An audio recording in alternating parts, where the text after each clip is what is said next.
कटिहार में अग्निकांड, 2 दुकानों में आगजनी, पीड़ितों ने साजिश का लगाया आरोप। कटिहार के समेली प्रखंड के रामनगर गांव में दीपावली की रात एक भीषण अग्निकांड ने 2 दुकानों को जलाकर राख कर दिया। पीड़ित रुपेश कुमार मंडल और उनके भाई उदीश कुमार मंडल की डिजिटल सेवा सेंटर और किराना दुकान इस हादसे का शिकार हुई। इस आगजनी से दोनों भाइयों को लगभग 3 लाख रुपए का नुकसान हुआ, जिसमें महत्वपूर्ण सामान जैसे प्रिंटर, कंप्यूटर और किराना सामग्री शामिल है। रुपेश मंडल का कहना है कि यह घटना जानबूझकर की गई है, जिसमें किसी ने दीपावली की रात का लाभ उठाकर उनकी दुकानों में आग लगाई। घटना की जानकारी मिलते ही स्थानीय लोग उन्हें सूचित कर दिए थे, लेकिन तब तक सब कुछ जल चुका था। रुपेश ने पोठिया थाने में इस मामले की रिपोर्ट दर्ज कराई। थाना अध्यक्ष विवेक कुमार और अंचला अधिकारी प्रिय रंजन कुमार घटना स्थल पर पहुंचे और पीड़ितों को कार्यवाही का आश्वासन दिया। इस दौरान समेली प्रमुख प्रतिनिधि संतोष कुमार पप्पू और उप प्रमुख प्रतिनिधि दिलीप कुमार सहित अन्य जनप्रतिनिधि भी मौके पर मौजूद थे,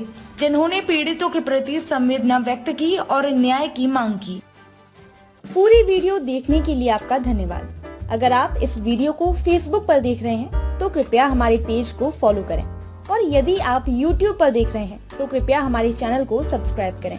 आप अपने दोस्तों में या फिर Facebook और WhatsApp ग्रुपों में महत्वपूर्ण खबर यानी अफवाहों से दूर सटीक और सही जानकारी वाली इस खबर को साझा करना ना भूलें, ताकि वे भी सटीक और विश्वसनीय खबरों से अपडेट रह सकें।